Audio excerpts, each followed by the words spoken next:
What's up, everybody? It seems like every skateboarding YouTuber is setting up a new board for the new year, so I thought, you know what? I'll do the same, why not? So first things first, let's talk about the deck. Because I have pretty severe board madness, and I really look for very specific things when I'm searching for any setup, I wanted to find a 9-inch board that had a smaller wheelbase, smaller than the usual 14.5 anyway. I wanted it to have a nice shape to it and not be just a standard popsicle, because I'm not a big fan of just normal popsicle. I need a little bit of shape to it. I ended up finding a board that pretty much matched everything I was looking for perfectly, but it's by a company I never thought I would skate. This company just never had much interest in skating their boards, and it is this is a blind Cody McIntyre Pro model. And what's really cool about this is I believe it's a reissue of an old blind graphic, which is cool because Blind, of course, are a legendary skate company, been around for years. As well, it's a Cody McIntyre Pro model, and you can see his name up the top there, which I think is kind of cool because Cody McIntyre doesn't actually skate for Blind anymore. He recently went off and started his own company. I think they're called Snake Farm Skateboards. So he's doing his own thing now, meaning that they're not going to be making any more Cody McIntyre boards. I feel like it's a pretty cool board to get, one of the last Cody McIntyre Pro models. It is a 9-inch. It is a 14.3 wheelbase. It's not exactly a popsicle. It's kind of somewhere between a popsicle, an egg, and like a pool shape. Yeah, I don't know. I just saw it. It was on sale as well, and I'm always looking for a discount. I'm always looking to save some money where I can, so this worked out really well. Let's open this bad boy up. Blind sticker. Oh, another thing about this deck, which is kind of gimmicky, which I guess we'll see if this works or not. It's using a resin 7. It's an R7 deck, so it's lighter and stronger than standard 7 ply. Epoxy is more aggressive than normal wood-based glue. So I think it's supposed to be stronger. It's not supposed to chip as much. It's supposed to be lighter, have longer pop as well. We're going to test all this and we're going to see, and I guess I'll probably review the deck at the end of its lifespan, whenever that is, and see if this resin 7 thing is a gimmick or if it actually makes the deck last longer. Who knows? Board is looking nice. And before we get to the grip, I'm going to go ahead and throw these up first. These are Film Trucks parking block rails. The reason I got these are because I love pink rails. I just have a thing for pink rails, I don't know why. And also they come with this like 3M double-sided sticky tape on the back. When you go to screw them in, you can stick them down first so they're not going to move out of place. I'll talk about Film Trucks a little bit more as well as we get into this. So I really use rails for the kind of main use that rails are used for, which is you can pretty much slide any surface. It even says in the brand here, slide everywhere. So, you know, they are good for that, sure, but I like them mainly for the aesthetic purposes. I think the rails just look nice. It's like an extra accessory for your board. It looks cool. We got a nice symmetrical board graphic here, so it means that I can place these pretty much symmetrical to each other. I really love this feature of this double-sided tape. It's kind of like a little pad, actually. It's not like tape. I don't know how well you'll be able to see in camera, but it's kind of thick. It's like foam. It's also just going to minimize the creaking, the annoying noise that you eventually get when the rails become loose, which always happens to me. So, wow, that's actually on there, really. That's on there. There's no screws in that. Actually really solid. I actually feel like you'd be able to skate that without putting screws in it. I think that looks sweet. I know that a lot of people have different ways of putting rails on their boards. Personally, I'm lazy and I just do the most convenient way to me, which is by hand. It's convenient because you don't need to go out. You don't need any extra tools apart from a screwdriver, which, you know, I think most people have lying about anyway. It's actually really easy to screw in to the bottom of your board by hand. When it comes to putting rails on a board, because they're not a necessity, it doesn't really matter if they're all a bit wonky or a bit sketchy, because it's not really gonna impact your skating in any way. There we are, so the rails are installed. Sick, I like it. So let's grip this bad boy. We just have some standard mob grip. I skated Jessup, I skated mob. I find Jessup just is a little too slippy sometimes. Mob just does the trick. And I'm not going to do a crazy ass grip design for this board. I just don't really feel like it. If you guys saw the short that I did where I went over I guess this is about my second setup. I have this pretty mad looking grip design going on here. This is on my giant 9.4 heroin egg. It took a lot of time, but I just want to be a bit less crazy on this setup. I really like the Blind logo that's on the top of the board here, so I think I'm going to cut around that. So here is where I always get nervous setting up a board, because this is where you really want things to be perfect. So the best thing about mob grip is that it's perforated, so you can't get air bubbles basically. The one gripe I do have about Mob Grip, however, is that it's just not super sticky. It takes a while for the adhesive to really stick to your board and really become sticky, if that makes sense. So I feel like it does peel up a bit more than Jessup Grip. You know, it's a small price to pay for having some really nice grip tape. Using the best skate tool ever. If you don't have one of these, get one of these, the silver tool. Best skate tool, hands down. There's no skate tools better than this, so normally I just grab whatever I can find to cut my grip as long as it's sharp enough, and this little knife has been it's been doing the job pretty nicely for me, so far so good. That looks pretty nice. I'm happy with that. And then with this excess piece we can do the rest of it here.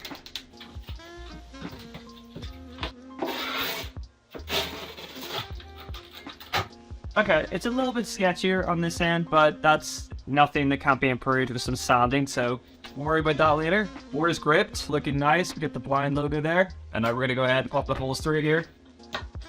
I think I have some spare hardware sitting about that I can use. I do indeed. Alright, so we got some Modus hardware. It's got these nice little blue ones. These are 1/8 Allen bolts. I always use Allen bolts. I'll never use Phillips. I think a board with Phillips bolts just looks cheap to me. It looks like a complete that you'd buy at Walmart or whatever. I don't really do this in any way apart from putting some sort of colored bolt on the nose.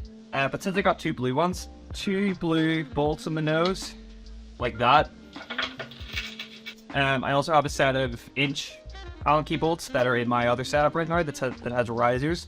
And I can't decide if I'm going to use risers in this setup. I'm going to try without risers first, and then just see how the wheel bite is basically, because I'm using bigger wheels than I normally skate, which I'll get to in a second. But so you know, it's pretty much deciding if I need the risers or not, because risers that are on that setup are my first set of risers ever. Never skated them before. Used to skate 52mm wheels and then went up to 54mm wheels, but I've always skated high trucks. Never really had a reason for risers. I'm completely missing the hole there. Until I recently went up to 56mm wheels, and I thought maybe I should use risers, but I'm a little unsure if I actually do need them or not. Alright, onto the trucks. We are using these Film trucks. These are just standard Film trucks. These are a French company if you haven't heard of them, and I would highly recommend these trucks if you are looking to save a bit of money on your setup. If you're like me, you like saving money in your setup because skateboarding's expensive and sometimes you have to be able to set up at a bit of a budget. You're looking at about $45 per set, which is on the cheaper end, but they're really solid trucks. They turn really nicely. They do some really nice colored ones and ones with different graphics on them. Really solid trucks. These are the 6.0, which are on the bigger end, pretty much perfect for 9-inch boards. As you see, I have skated them. I've had these for quite a while now, and they are, you know, I've skated a good little bit, but not really that much. And if I need to replace them sooner rather than later, it's no problem because they're so affordable that it's not really going to be that big of an investment if I need to buy new trucks. So yeah, Philip trucks, highly recommend. Solid trucks. I don't remember what one's the front and what one's the back. I usually go off the wear.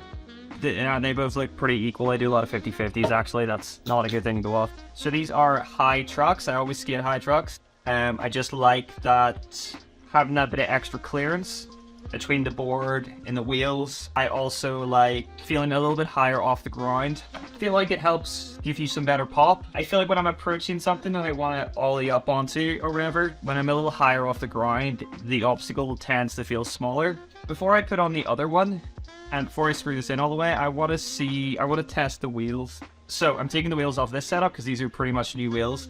I'm using the OJX Creature Collab Bloodsucker wheels. I love OJ wheels. Never had a problem with OJ wheels. Really, really love them. And also they're always on sale, which is great. I just saw these ones and I thought, you know what? I usually skate white wheels. I'm gonna change things up, get some colored wheels.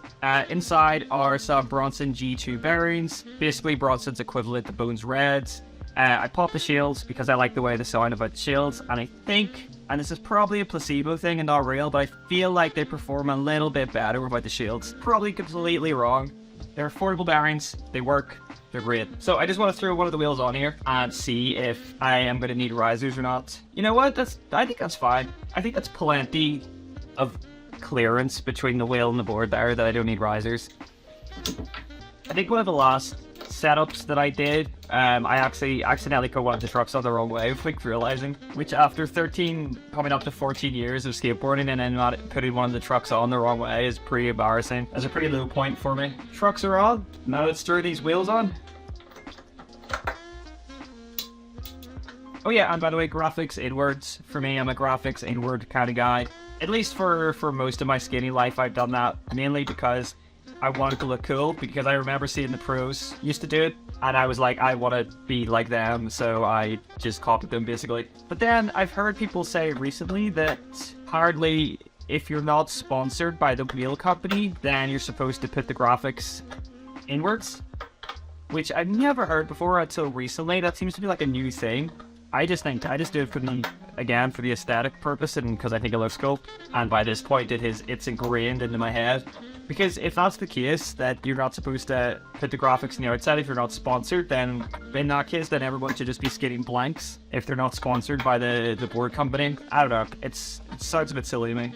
My nice beautiful pink rails have got dirty already because of my dirty ass fingers from the wheels. Boom, looking fresh, looking very nice. So without further ado, let's go and skate this new deck.